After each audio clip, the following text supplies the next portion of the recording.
أعوذ بالله من الشيطان الرجيم. بسم الله الرحمن الرحيم.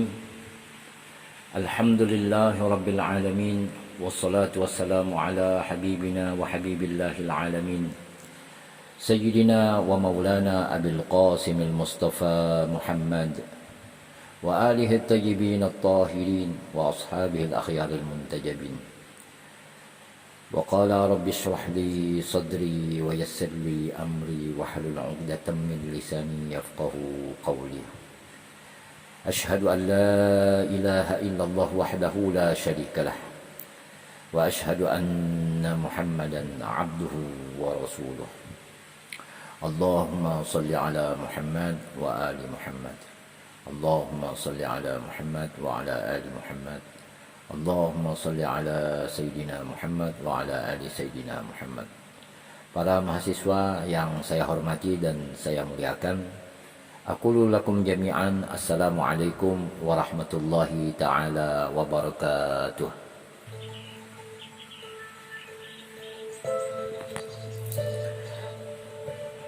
Alhamdulillah, puji dan syukur kita kehadirat Allah Subhanahu wa ta'ala. Kita masih dapat bersua kembali di dalam blok lanjutan materi ayat dan hadis ekonomi. Salawat serta salam tidak pernah henti-hentinya kita sampaikan, kita ucapkan, kita persembahkan kepada Nabiuna wa Syafi'una Rasulullah Muhammad sallallahu alaihi wa alihi wasallam. Mudah-mudahan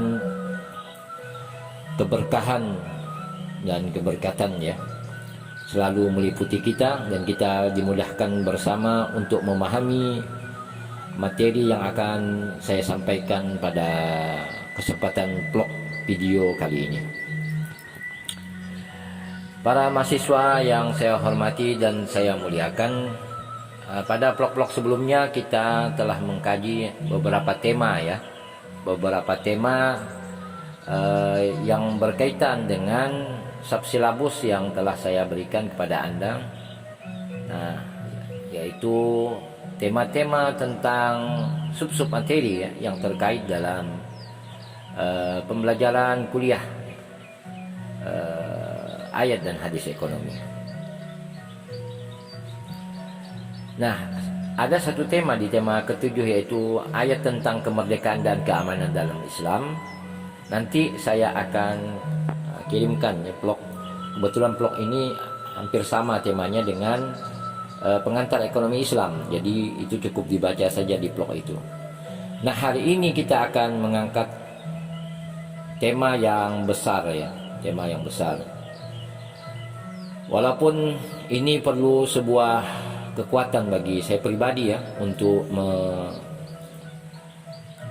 tema yang besar ini, karena ini berkaitan dengan sumber kedua di dalam hukum Islam, yaitu as-sunnah yang menjadi rujukan kaum muslimin secara umum sepanjang sejarah peradaban Islam, mulai dari abad ketiga tentunya, karena pembukuan hadis itu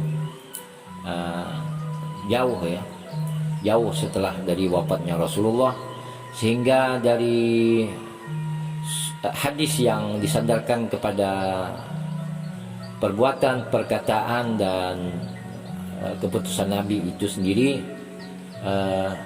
menyusul di dalam acuan sumber rujukan umat Islam untuk mengetahui tentang hukum-hukum Islam terutama yang berkaitan dengan hal-hal yang baik yang usul maupun yang furu'. Baik, untuk mengefisiensikan waktu kita, saya jelaskan sedikit definisi tentang apa itu hadis, khabar dan asar, dan apa itu sunnah, sehingga nanti para mahasiswa yang saya muliakan tidak bingung membedakan apa itu hadis, apa itu khabar dan asar, kemudian apa itu sunnah. Nah, saya mengutip dari tulisan Dr. Mahmud Ali Fayyad yang diterjemahkan oleh Dr. Andes Ajarkasi Humaidi ya, yang diterbitkan oleh CP Pustaka Setia. Itu ada di halaman 17. Beliau menjelaskan bahwa hadis ialah segala yang dinisbatkan kepada Nabi Shallallahu Alaihi Wasallam, baik perkataan, perbuatan maupun keizinannya. Menurut muhaddisin, khabar identik dengan hadis. Sekalipun ada segolongan yang mengkhususkan khabar yang selain hadis seperti sejarah. Adapun athar, tadi saya jelaskan hadis, kemudian khabar ya. Kemudian athar, menurut Dr. Mahmud Ali Fajat, adalah segala yang dinisbatkan kepada sahabat Rasul. Sebagian ulama berpendapat bahwa athar ialah periwayatan secara mutlak dari Rasulullah Shallallahu Alaihi Wasallam atau sahabat. Ini beliau rujuk di dalam catatan footnote-nya, yaitu beliau rujuk dari Muqaddimah Sahih Muslim. Nah, selanjutnya apa itu sunnah?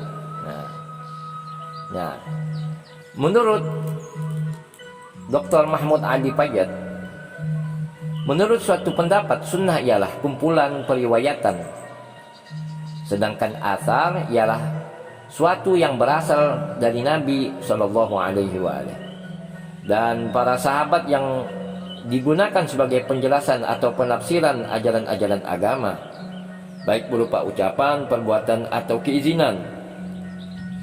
Adapun pendapat lain, sunnah adalah sesuatu yang berasal dari Rasul saja, baik berupa ucapan, perbuatan, atau keizinan. Sedangkan yang berasal dari sahabat merupakan peringkat kedua sesudah sunnah sebagai penjelasan terhadap sunnah. Dan menurut mereka dinamai athar sahabat, athar sahabat. Kemudian jumhur menggunakan secara umum kata sunnah untuk semua yang diriwayatkan dari Nabi dan sahabat-sahabatnya yang menjelaskan masalah-masalah syar'i. Nah, itulah sekilas tentang definisi apa itu hadis, khabar, dan asar, kemudian sunnah. Nah, saya harapkan para mahasiswa yang saya hormati dan saya muliakan, Anda tidak bingung ya. Nanti ada yang mengatakan kita harus kembali pada Al-Quran dan sunnah. Nah, apa itu sunnah? Kadang kita memahami, mohon maaf juga ya, kadang kita salah memahami ya. Kadang kita memahami hadis itu ya sunnah ya, sunnah ya hadis. Nah, ternyata menurut ulama juga terjadi perbedaan pendapat ya. Saya ulangi sekali lagi, sebagaimana saya kutip dari Ali Fajat ini, hadis ialah segala yang dinisbatkan kepada Nabi Shallallahu Alaihi Wasallam, baik perkataan, perbuatan maupun keizinannya ya. Kemudian sunnah menurut satu pendapat kumpulan periwayatan ya, kumpulan periwayatan. Jadi periwayatan baik dari sahabat, tabi'in, dan lain sebagainya. Nah, sedangkan athar sesuatu yang berasal dari Nabi Shallallahu Alaihi Wasallam. Nah, ini di sini apa namanya terjadi kontradiktif ya, peletakan sumber riwayat selain Al-Quran yang dinisbatkan kepada Nabi itu ada yang mengatakannya hadis, khabar, dan asar. Ada yang mengatakan bahwa asar ialah itu murni berasal dari Nabi dan para sahabat yang digunakan sebagai penjelasan atau penafsiran ajaran agama, penafsiran ya, tafsir ya, penjelasan ajaran agama baik berupa ucapan, perbuatan, atau keizinan. Sedangkan yang lain mengatakan yaitu sunnah gitu.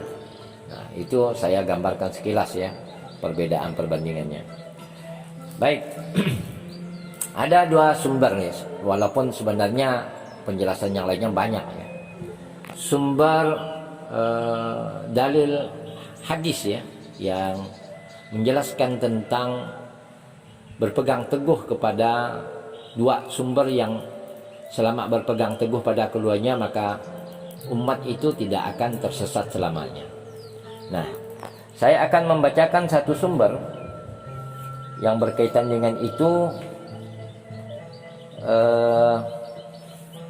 yang diriwayatkan dalam Mustadrak Al-Hakim ya. Jadi ini bukan dalam Sahih Bukhari Muslim tapi Al-Hakim ya.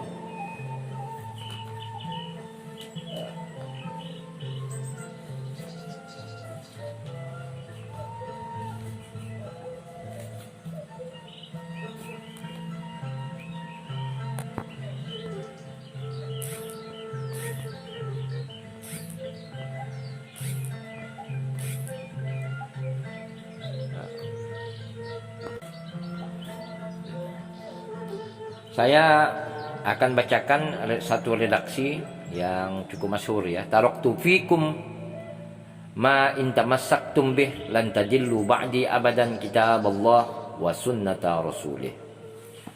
Nah, sumber ini di dalam kitab ada Al-Fath tidak disebutkan sanadnya dari mana, tapi dituliskan saja begitu. Nah, tapi setelah saya kaji-kaji di dalam buku-buku yang terkait dengan ulumul hadis, ternyata periwayatnya hanya satu orang ya. Periwayat hadis itu pencatatnya yaitu dalam Mustadrak Al-Hakim, tidak ada dalam Sahih Bukhari dan Muslim ya. Nah, itu satu. Nah, inilah sering kita dengar ya, sering kita dengar di dalam ceramah-ceramah maupun kajian-kajian tentang sunnah ya. Nah, kemudian satu lagi yang juga menjadi dasar ya di dalam berpegang kepada dua sumber yang umat akan terbebas dari kesesatan, yaitu dalam salah satu hadisnya Nabi Muhammad SAW bersabda, "Aku meninggalkan dua amanat yang sangat berharga.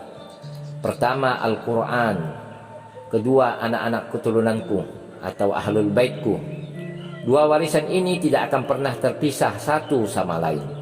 Dan jika kalian berpegang teguh kepada keduanya, kalian tidak akan tersesat." Ini ada dalam Sahih Muslim volume 7 halaman 12.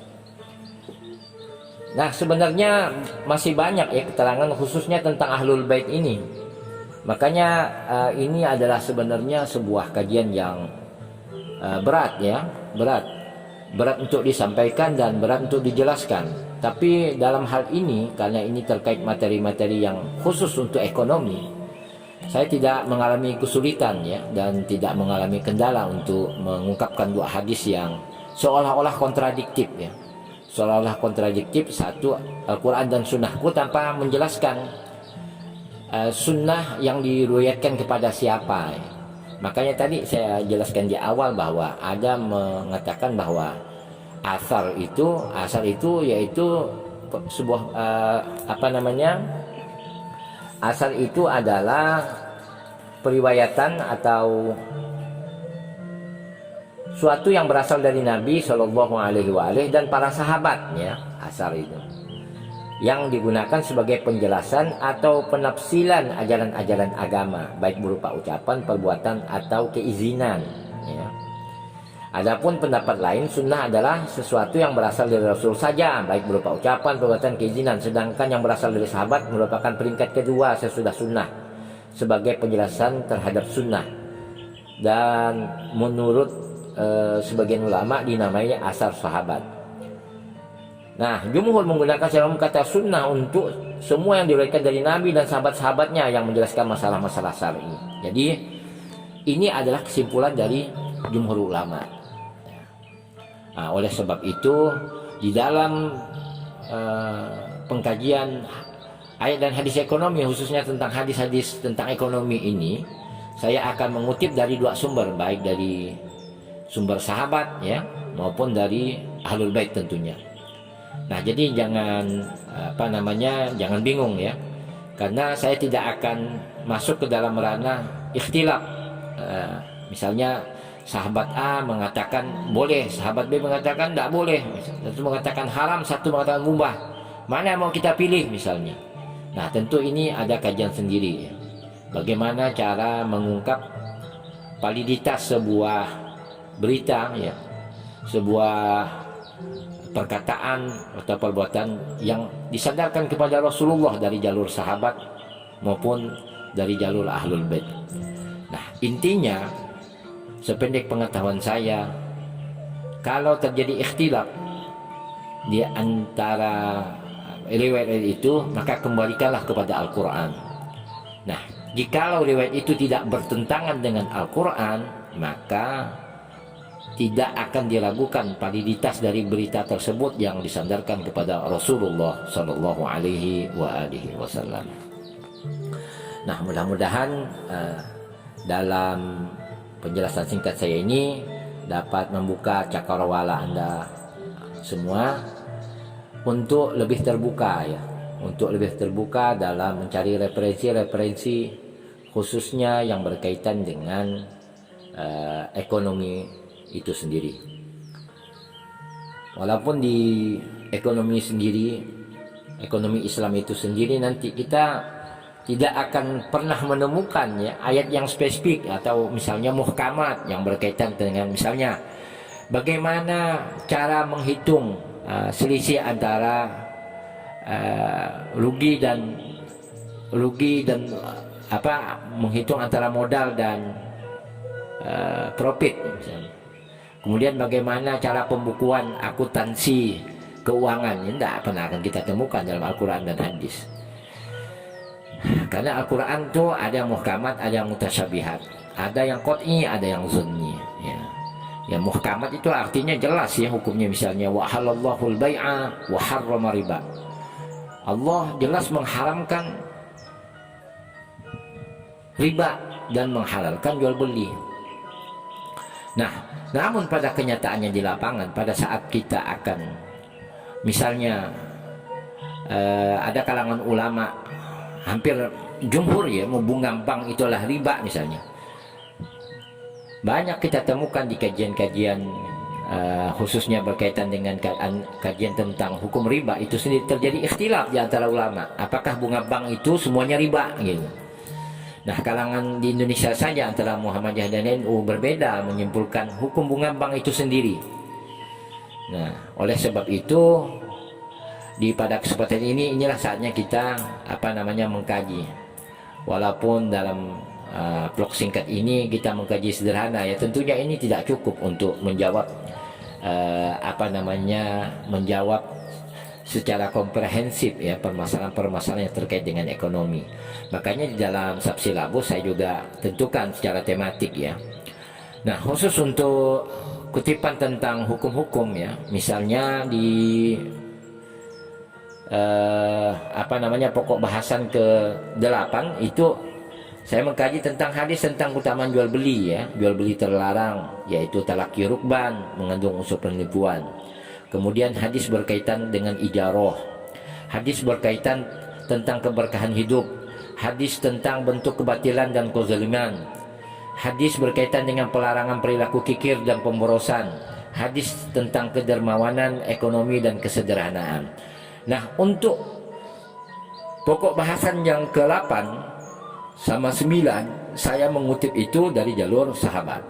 Sedangkan 11, 12 dan 13 yaitu tentang keberkahan hidup, tentang bentuk kebatilan dan kezaliman, hadis berkaitan dengan pelarangan perilaku kikir dan pemborosan, hadis tentang kedermawanan ekonomi dan kesederhanaan saya ambil dari jalur riwayat Ahlul Bait Nabi. Nah, tentu saya harus menjelaskan ya, siapa sih sebenarnya Ahlul Bait Nabi, supaya kalian juga sedikit dapat pengetahuan terkait dengan siapa Ahlul Bait Nabi. Sebenarnya kalau mau dibahas di vlog ini tidak cukup ya, tapi saya cukup bacakan saja di antara Ahlul Bait Nabi yang utama ya.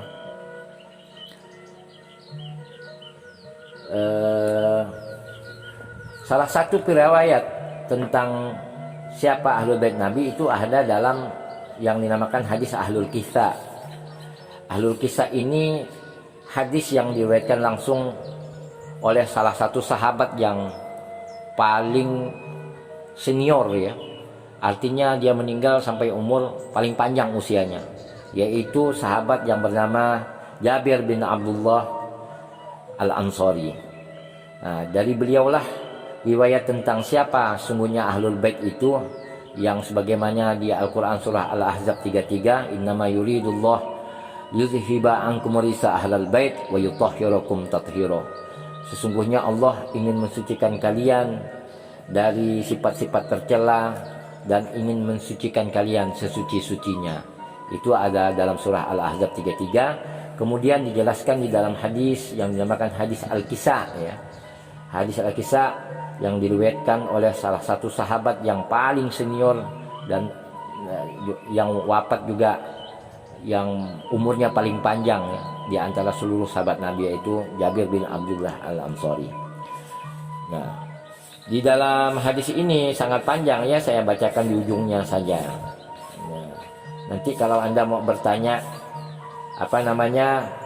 bagaimana jalur perawinya Pak, nanti saya lampirkan di di dalam blog ini, di dalam buku yang bisa Anda rujuk untuk menjelaskan jalur perawi-perawi hadis ini ya.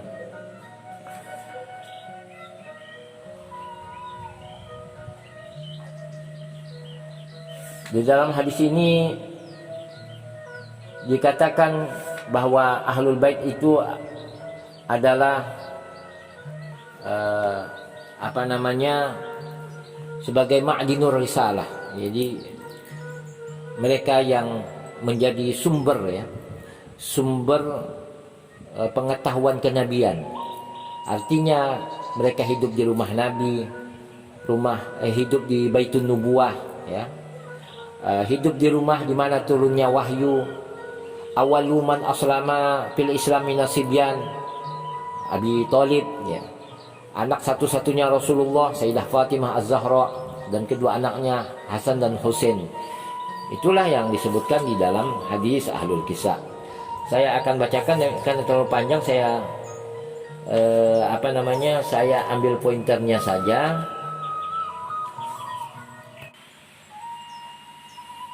Falamma iktamalna jami'an tahtal kisa akhadha bi Rasulullah sallallahu alaihi wa alihi wasallam bi tarafail kisa wa awma'a bi yadihi al-yumna ila as-sama' wa qala. Ketika kami sudah berkumpul semua dalam selimut itu, ayahku Rasulullah sallallahu alaihi wa alihi memegang kedua ujung kain selimut dan mengangkat tangannya seraya berdoa, Allahumma inna haula'i ahlu baiti wa khasati wa hamati. Ya Allah, mereka adalah ahlul baitku, kepercayaanku dan pendukungku. Lahmuhum lahmi wa damuhum dami. Daging mereka adalah dagingku, darah mereka adalah darahku. Yu'limuni ma yu'limuhum. Menyakitiku apa segala yang menyakiti mereka.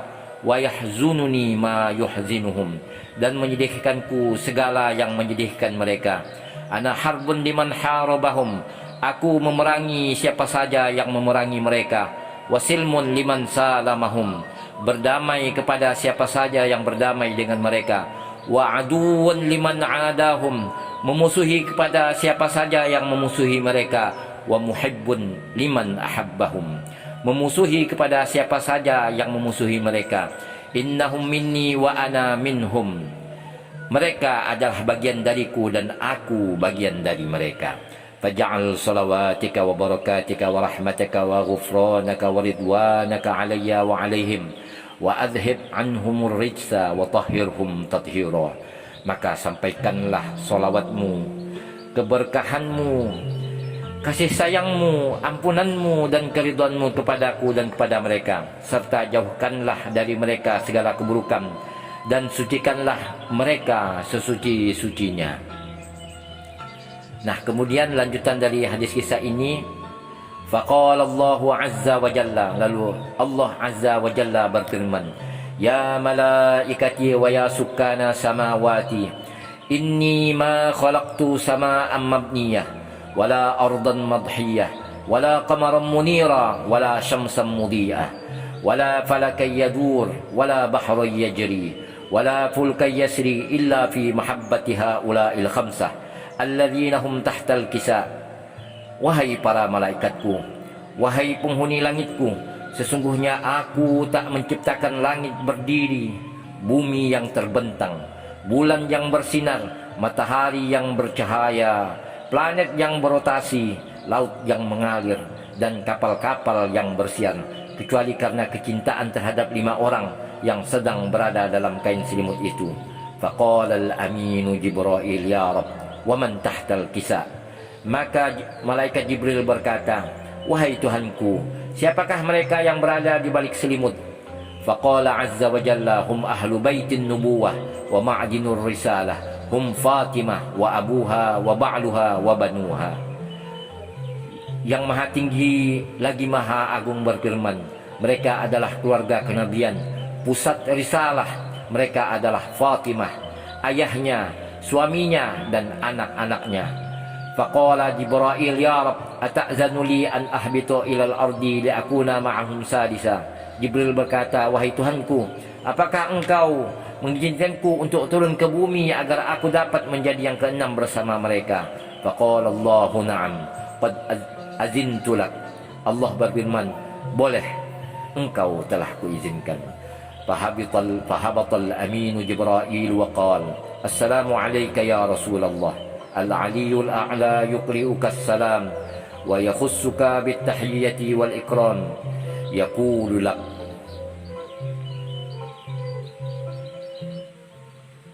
wa izzati wa jalali, inni ma khalaqtu sama'an mabniyya wala ardan madhiyya wala qamaran munir wala syamsan mudi'a wala falakan yadur wala bahran yajri wala fulukan yasri illa li ajlikum wa mahabbatikum. Wa qad adhina li an adkhula ma'akum fahal ta'zanu li ya Rasulullah. Faqala Rasulullah sallallahu alaihi wa alihi wa alaikas salam ya amina wahyillah, innahu na'am qad azintu lak.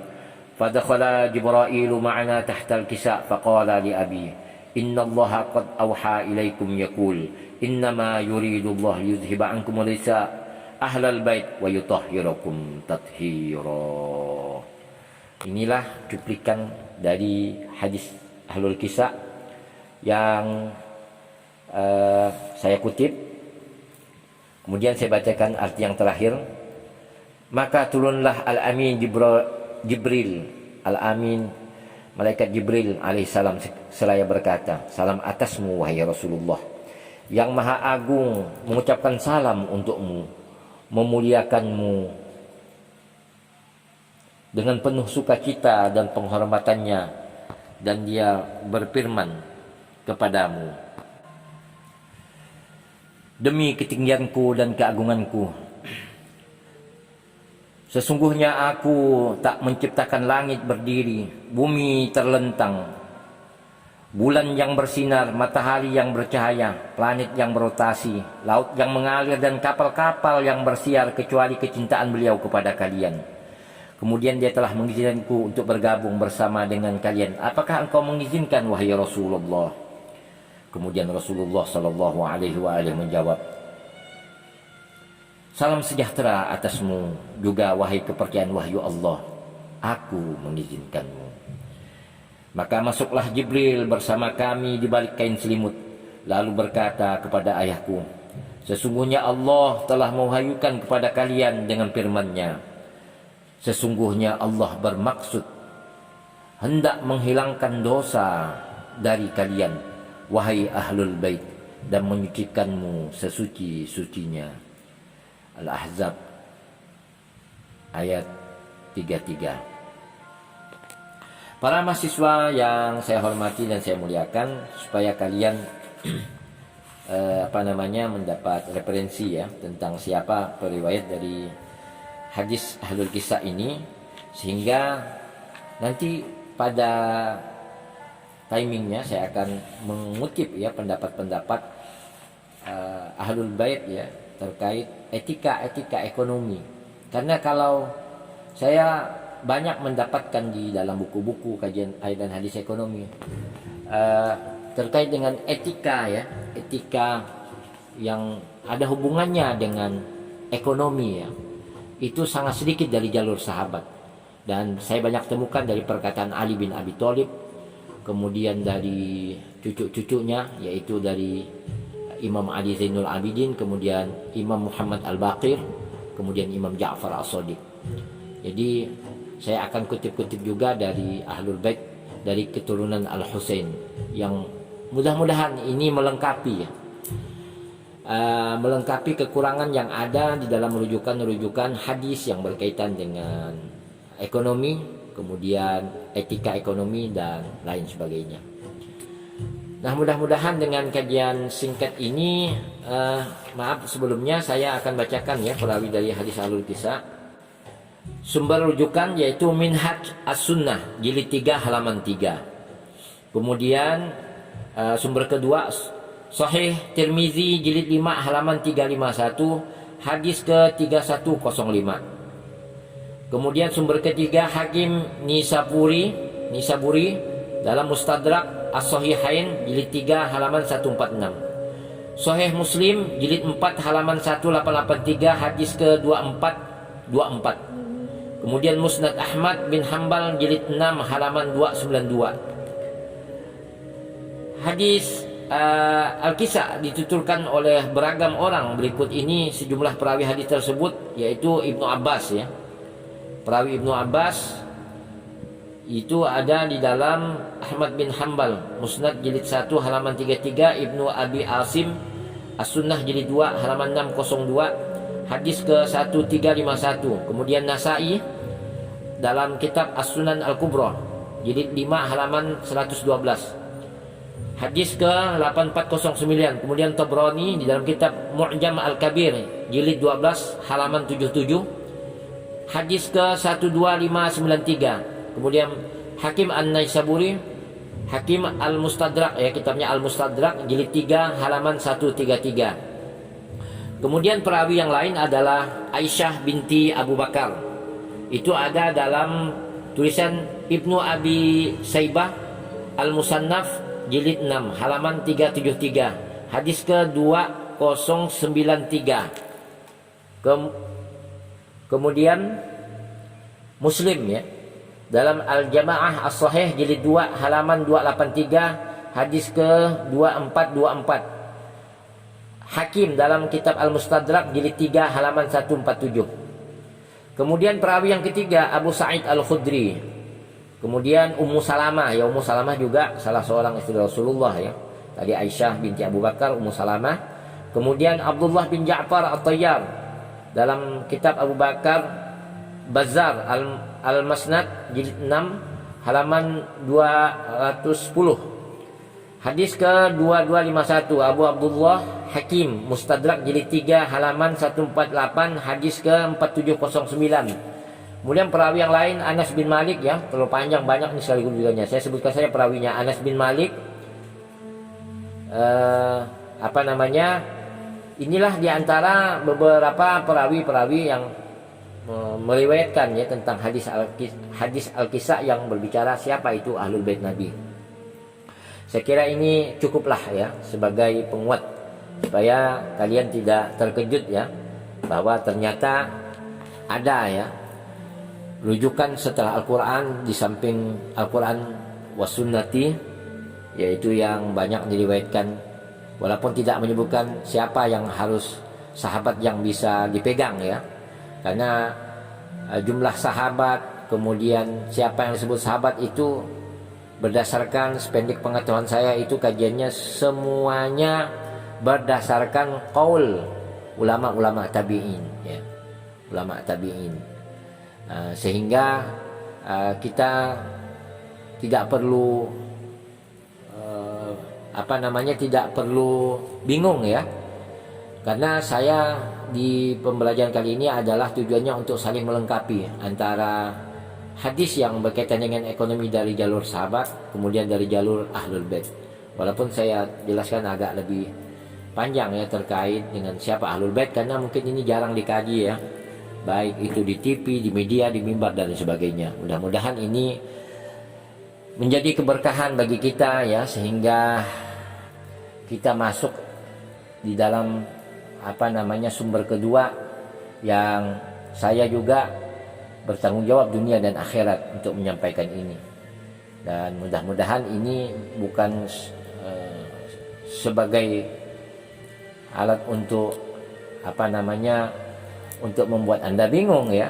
Pembelajaran ini adalah supaya kita terbuka ya. Semakin luas wawasan kita, maka semakin baiklah kita memahami hukum Islam, terutama yang berkaitan dengan sumber kedua, yaitu tentang hukum-hukum ekonomi. Baik, mahasiswa yang saya hormati dan saya muliakan, semoga kita semuanya selalu dalam lindungan dan limpahan berkah dari Allah Subhanahu wa taala sehingga kita dapat melanjutkan kajian ini. Tema utama pembahasan kita kali ini yaitu hadis tentang keutamaan jual beli. Kemudian jual beli terlarang. Nah, jual beli terlarang ini ada yang namanya talaki rukban yang mengandung unsur penipuan. Maka saya akan bacakan hadis-hadis berikut ini. Baik. Untuk bab ijarah ya atau jual beli. Mohon maaf saya salah sebut tadi ya. Bukan ijarah, al-bai' ya, al-bai'. Baik, saya tekankan lagi, sekarang kita membahas tentang al-bai' ya. Yaitu berkaitan dengan keutamaan jual beli, kemudian jual beli terlarang ya. Nah, ada satu hadis yang akan saya sebutkan dari An Abdullah bin Umar radhiyallahu anhuma an Rasulullah sallallahu alaihi wasallam annahu qala idza tabaya'a ar-rajulani fa kullu wahidin minhuma bikhyari ma lam yatafarraqa wa kana jami'an aw yukhayyiru ahaduhuma al-akhar fatabay'a ala dhalika faqad wajaba al-bay'u wa in tafarraqa ba'da an yatabay'a wa lam yatruk wahidun minhuma al-bay' faqad wajaba al-bay'. Dari Abdullah bin Umar radhiyallahu anhuma, dari Rasulullah sallallahu alaihi wasallam, beliau bersabda, jika dua orang saling berjual beli, maka masing-masing di antara keduanya mempunyai hak pilih selagi keduanya belum berpisah dan keduanya sama-sama mempunyai hak, atau salah seorang di antara keduanya memberi pilihan kepada yang lain. Beliau bersabda, jika salah seorang di antara keduanya memberi pilihan kepada yang lain, lalu keduanya menetapkan jual beli atas dasar pilihan itu, maka jual beli menjadi wajib. Hadis ini diriwayatkan oleh Bukhari dan Muslim. Nah, penjelasannya, dalam jual beli dibolehkan memilih akan melanjutkan jual beli atau akan membatalkannya. Karena terjadinya suatu hal, misalnya khiyar, dibagi menjadi 3 macam berikut ini. 1, khiyar majlis. Artinya antara penjual dan pembeli boleh memilih akan melanjutkan jual beli atau membatalkannya selama keduanya masih ada dalam satu tempat atau satu majlis ya. Nah, khiyar majlis ini boleh dilakukan dalam berbagai jual beli. Boleh dilakukan dalam berbagai jual beli. Kemudian yang kedua adalah khiyar syarat, yaitu penjualan yang di dalamnya disyaratkan sesuatu baik oleh penjual maupun oleh pembeli. Seperti seorang berkata, saya jual rumah ini dengan harga Rp 100 juta dengan syarat khiyar selama 3 hari. Nah, artinya penjualan dalamnya disyaratkan sesuatu ya. Misalnya udah lewat dari 3 hari, harganya akan berubah, itu tergantung si penjual. Nah, kemudian yang ketiga khiyar aib.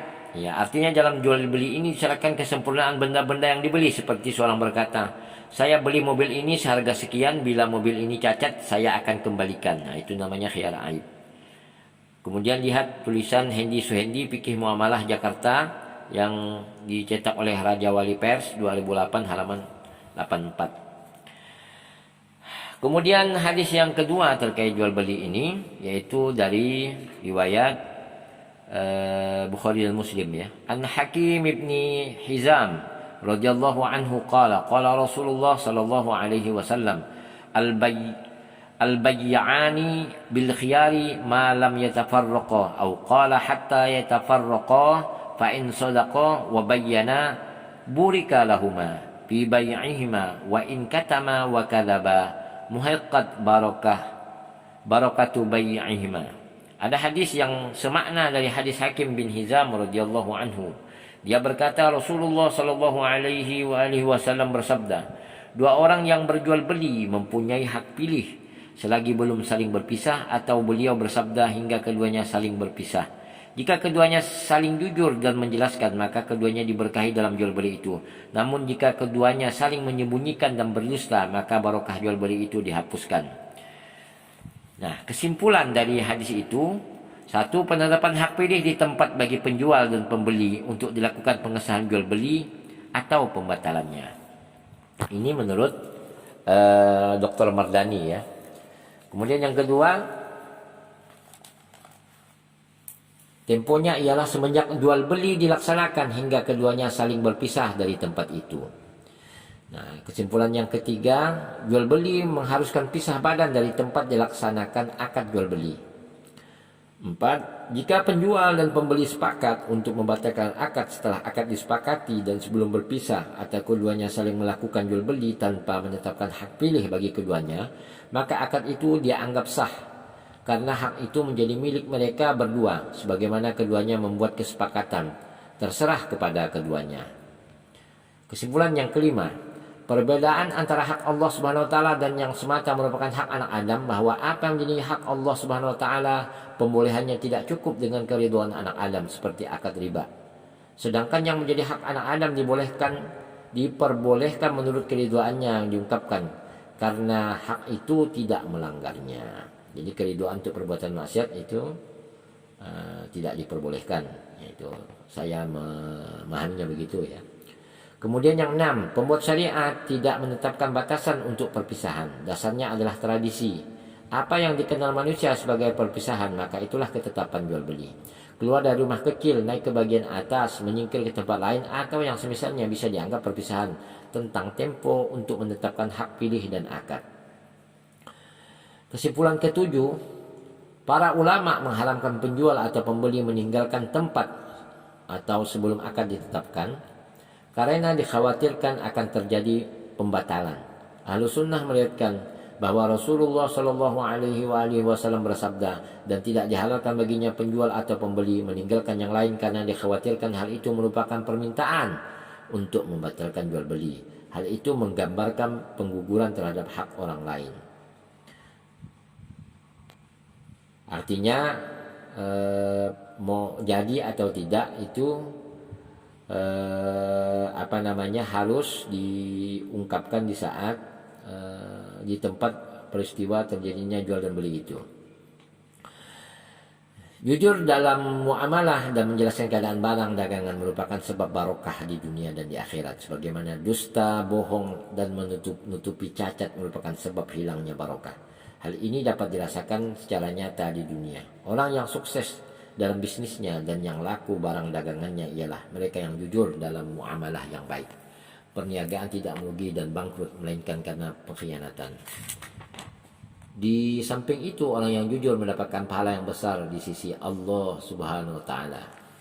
Nah, kajian selanjutnya yaitu jual beli yang dilarang ya. Jual beli yang terlarang. An Abi Sa'id al-Khudri radhiyallahu anhu anna Rasulullah sallallahu alaihi wa alihi wasallam naha 'anil munabazah wa hiya tarhu ar-rajuli thawbahu bil bai'i ila ar-rajuli qabla an yuqallibahu aw yanzura ilayhi, wa naha 'anil mulamasati wal mulamasatu lamsu thawbi la yanzuru ilayhi. Dari Abu Sa'id al-Khudri radhiyallahu anhu bahwa Rasulullah sallallahu alaihi wasallam melarang munabazah, yaitu seorang melemparkan kainnya kepada seorang ketika menjualnya sebelum dia pembeli membalik atau memeriksa kain itu. Beliau juga melarang mulamasah, yaitu seorang menyentuh kain tanpa memeriksanya. Arti di tradisi Arab jahiliyah dulu, kalau udah megang itu harus beli gitu. Nah, itu dulu saya pernah dapatkan di pasar tengah jual beli model ini ya. Kalau udah dipegang kemudian harus beli gitu. Nggak boleh nanya tanpa membeli. Nah, ini dilarang ya. Ini jual beli terpaksa namanya. Saya tidak perlu jelaskan lah, intinya begitu ya. Dilarang untuk jual beli yang sifatnya pemaksaan ya. Ya, orang tidak boleh melihat membalik. Apabila melihat membalik maka dia harus beli. Nah, ada juga fenomena yang kita dapati di pasar, misalnya jual beli bawang merah ya. Jadi bawang merah itu tidak boleh dipilih ya, langsung main sodok begitu. Nah, saya sendiri kalau beli di pasar Pelamboyan itu saya tinggalkan model jual beli begitu. Misalnya kita beli tidak boleh milih bawang yang bagus gitu. Nah, harganya bawah-bawah juga belum tentu ya. Biasanya kita cari tokoh lain di lapak lain yang jual yang sama, boleh milih harganya sama gitu. Jadi jual beli semacam ini tidak dibolehkan ya. Artinya orang tidak boleh milih yang baik untuk bawang merah misalnya, itu tidak dibolehkan saat ini. Baik munamazah dan mulamasah ini. Kalau udah megang harus beli, ya, tanpa pembeli tidak diberi kesempatan untuk melihat ya kondisi real dari barang yang akan dibeli. Itu tidak dibolehkan dalam Islam. Kalau dalam istilah yang lain itu nanti jual beli horor namanya.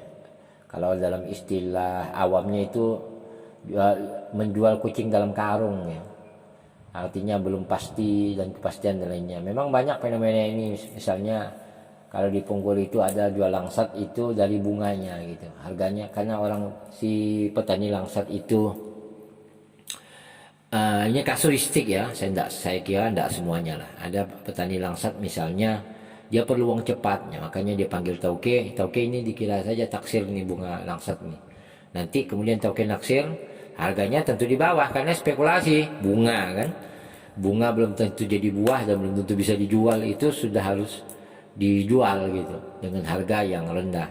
Nah, tentu Islam intinya esensinya Islam sangat melarang jual beli yang menguntungkan salah satu pihak dan merugikan pihak yang lain. Nah, disitulah letak keadilan dalam Islam. Artinya harus saling menguntungkan, pihak pembeli menerima manfaat dari barang yang dibeli, si penjual itu juga mendapat keuntungan dari selisih harga antara modal dan profit yang ditetapkannya untuk dijual. Nah, disitulah terjadi tawar menawar secara sukarela. Itulah sebenarnya esensi daripada kehalalan jual beli dan esensi daripada jual beli yang terlarang ya. Jual beli terlarang itu apabila ada salah satu pihak yang dirugikan, pihak lain diuntungkan. Nah, itulah Anda boleh lihat di mana sajalah bentuk-bentuk praktik itu, maka itu tidak dibolehkan. Nah, kemudian saya akan masuk ke dalam kajian inti dari tema ini, yaitu tentang perilaku talaki rukban ya. Talaki rukban. Nah, apa itu talaki rukban? Baik, saya akan bacakan hadisnya. Hadis tentang talaki rukban ini ada di dalam riwayat Abu Hurairah ya. An Abi Hurairah radhiyallahu anhu anna Rasulullah sallallahu alaihi wasallam qala la talaqqur rukban wala bai'u ba'dukum ala ba'din ala bai'i ba'din wala tanajasu wala bai'u hadirun li ba'din wala tasurru al-ghanam wa man ibta'aha fahuwa bi khairin nazarain ba'da an yahtalibaha in radiyaha amsakaha wa in sakhitaha raddaha wa sa'an min tamar. Dari Abu Hurairah radhiyallahu anhu bahwa Rasulullah sallallahu alaihi wasallam bersabda, janganlah kalian mencegat barang-barang dagangan yang akan datang, dan janganlah sebagian di antara kalian membeli sesuatu yang sedang dibeli sebagian yang lain. Janganlah kalian saling memainkan harga lewat calok pembeli. Janganlah orang kota menjual barang bagi orang dusun. Janganlah mengikat puting susu kambing agar kelihatan penuh air susunya. Siapa yang ingin membelinya maka dia mempunyai hak pilih untuk melihat saat paling baik setelah kambing itu diperahnya. Jika dia suka maka dia dapat menahannya, dan jika dia tidak suka dia dapat mengembalikannya beserta satu sok gandum. Hadis yang diriwayatkan oleh Bukhari dan Muslim. Dalam satu lapas disebutkan hal itu berdasarkan pilihan 3 kali. Wahya labzun huwa bil khiyari salasan. Nah, dalam satu lapas disebutkan hal itu berdasarkan pilihan 3 kali. Saya juga menyimpulkan bahwa dari hadis ini intinya adalah tidak boleh saling menipu lah intinya ya. Tidak boleh saling menipu.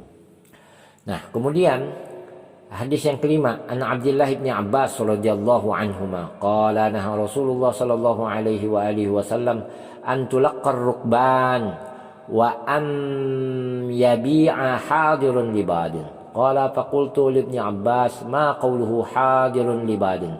Qala la yakun lahu simsaran.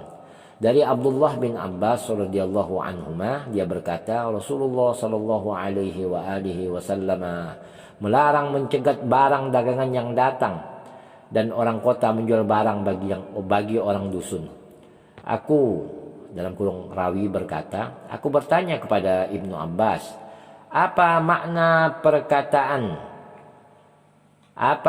perkataannya orang kota menjual barang bagi orang dusun? Maka dia menjawab, tidak mempunyai maklar. Hadis riwayat Bukhari dan Muslim.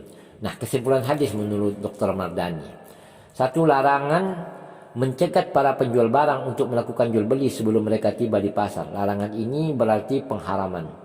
Setelah ini akan dijelaskan apakah jual beli semacam itu sah atau batal.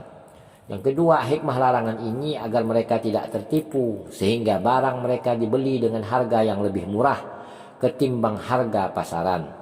Ketiga, pengharaman membeli barang yang sudah dibeli orang muslim. Gambarannya, seorang penjual berkata kepada seorang membeli suatu barang dari penjual lain dengan harga 10. Aku mempunyai barang yang sama dengan harga 9. Hal yang sama juga berlaku untuk penjualan. Gambarannya, seorang pembeli berkata kepada orang yang menjual barangnya atau kepada pembeli lain dengan harga 9. Kemudian aku, dalam tanda kutip, aku akan membeli barang yang sama dengan harga 10. Maksudnya agar transaksi yang pertama dibatalkan, lalu beralih mengadakan transaksi dengannya. Letak pengharamannya ialah pada saat ditetapkan hak pilih di tempat atau pilihan dengan syarat. Begitu pula setelah ada ketetapan hak pilih, karena di dalamnya terkandung kerugian dan usaha pembatalan transaksi. Yang keempat, masih di kesimpulan Dr. Mardani dari hadis yang saya bacakan tadi, yang serupa dengan pengharaman jual beli ini ialah pengharaman melamar seseorang yang sudah dilamar sebelumnya. Begitu pula dalam masalah-masalah lain dalam hal sewa menyewa, pengupahan dan lain-lainnya dari berbagai jenis transaksi. Karena makna yang ada di dalam jual beli itu, yaitu munculnya kebencian dan permusuhan, juga ada dalam transaksi-transaksi lainnya. Kesimpulan yang kelima, larangan orang memborong barang milik orang dusun, larangan orang kota memborong barang milik orang dusun. Gambarannya, seseorang dari luar daerah datang untuk memborong barang dagangan di suatu daerah lewat seseorang yang ada di sana dan dia menguasainya. Pengharaman ini dikhususkan dengan hadis agama itu adalah nasihat. Yang keenam, hikmah dalam larangan ini ialah naiknya barang dagangan bagi penduduk setempat jika barang-barang dibeli seseorang di antara mereka. Hikmah yang keenam, hikmah dalam larangan ini ialah naiknya barang dagangan bagi penduduk setempat jika barang-barang dibeli seseorang di antara mereka.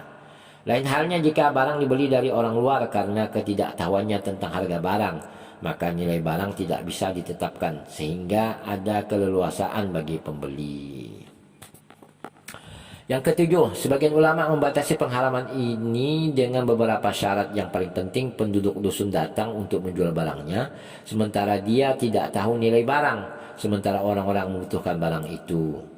Yang ke-8, larangan menahan air susu di kantong kelenjar hewan ternak ketika menjualnya. Yang ke-9, pengharaman hal itu karena di dalamnya terkandung penipuan dan penyamaran hakikat terhadap pembeli, yang berarti merupakan kedustaan dan mengambil harta orang lain dengan cara batil.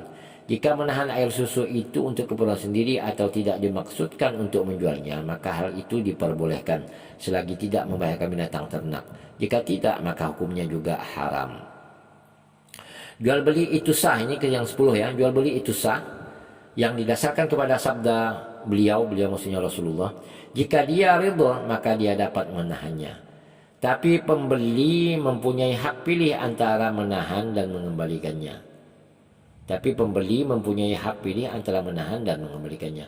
Jika diketahui pengelabuannya, baik diberitahukan atau tidak diberitahukan. 11. Masa untuk menentukan pilihan ialah selama 3 hari semenjak diketahui pengelabuhannya.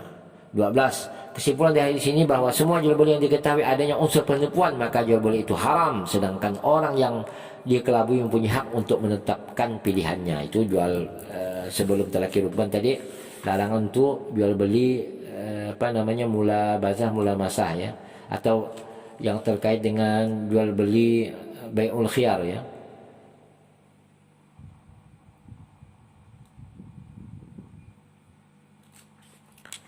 Nah, kemudian yang 13, kesimpulan 13.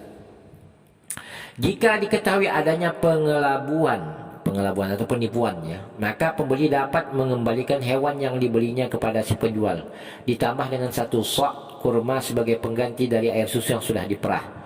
Baik hewan itu berupa kambing, lembu atau unta, baik air susunya sedikit atau banyak. Ukuran nilainya menurut pembuat syariat ialah kurma, tidak lebih dan tidak kurang, untuk menghindarkan perselisihan ketika menetapkan nilainya. Mengukurnya dengan kurma merupakan ukuran yang paling baik, karena kurma dan air susu merupakan bahan makanan pokok pada masa itu. 14. Larangan percaloan, yaitu seorang menaikkan harga barang padahal dia tidak ingin membelinya dengan harga tersebut. Dia melakukannya untuk kepentingan penjual atau memperdaya pembeli. Yang demikian itu diharamkan, dan larangan ini mengharuskan pengharaman. Jika calo dan penjual bekerja sama, maka keduanya juga bersekutu dalam dosanya. Nah, ini ditambah dengan hadis ke-6 ya. An Abdullah bin Umar radhiyallahu anhuma anna Rasulullah sallallahu alaihi wasallam naha an bai'i hablil habalah wa kana bai'an yatabaya'uhu ahlul jahiliyah. Kana ar-rajulu yabta'ul jazura ila an tuntaja an-naqatu thumma tuntaju allati fi batniha. Dari Abdullah bin Umar radhiyallahu anhuma bahwa Rasulullah sallallahu alaihi wasallam melarang jual beli anak hewan ternak yang masih dalam kandungan. Ini merupakan jual beli yang biasa dilakukan orang-orang jahiliyah.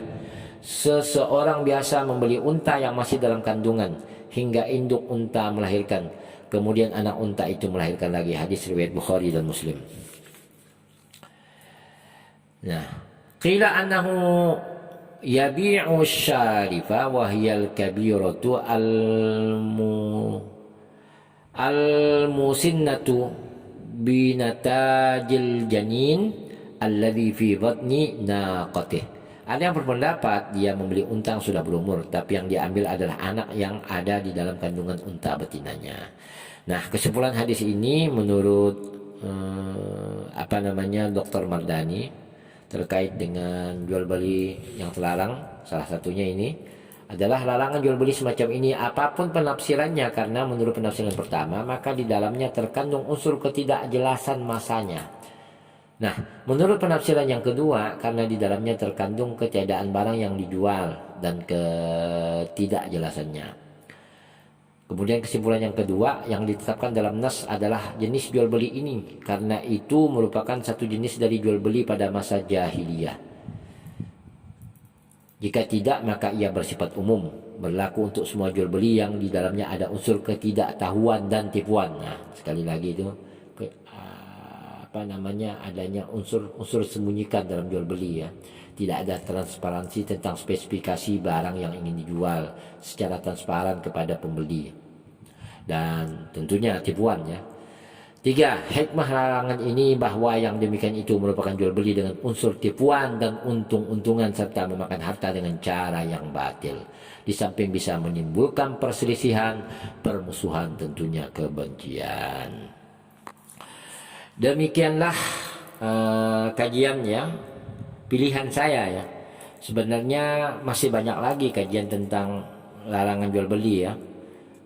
Tapi kesimpulannya dari hadis-hadis yang banyak jual beli yang terlarang macam-macam ini, itu intinya di saat jual beli itu ada mengandung unsur penipuan, ketidakjujuran, kemudian manipulasi terhadap barang yang akan jual, kemudian jual beli itu menguntungkan salah satu pihak, baik itu pihak pembeli tapi merugikan pedagang, atau sebaliknya ya, menguntungkan pedagang tapi merugikan pembeli, yang nanti muaranya akan menimbulkan permusuhan ya, kebencian ya, dan pertikaian, maka itulah jual beli yang dilarang oleh Islam. Makanya di dalam Al-Quran disebutkan wala ta'kulu amwalakum bainakum bil batil. Janganlah kalian saling memakan harta di antara kalian dengan cara-cara yang batil. Demikianlah kajian singkat vlog untuk tema kali ini. Sebelum dan sesudahnya saya mohon maaf ya jika di dalam kajian ini kurang jelas, kemudian ada kekurangan. Tapi jika Anda masih ingin penjelasan lebih jauh, mudah-mudahan kita diberi kesempatan oleh Allah untuk tatap muka sehingga kita bisa saling tanya jawab ya secara langsung. Dan kalaupun tidak, silakan tulis pertanyaan Anda di kolom komentar selain absen. Dan untuk mengakhiri vlog ini, mari sama-sama kita mengucapkan kalimat Alhamdulillahirabbil alamin. Mudah-mudahan kajian kali ini ada berkahnya buat kita semua. Aku lakum jami'an. Assalamualaikum warahmatullahi taala wabarakatuh.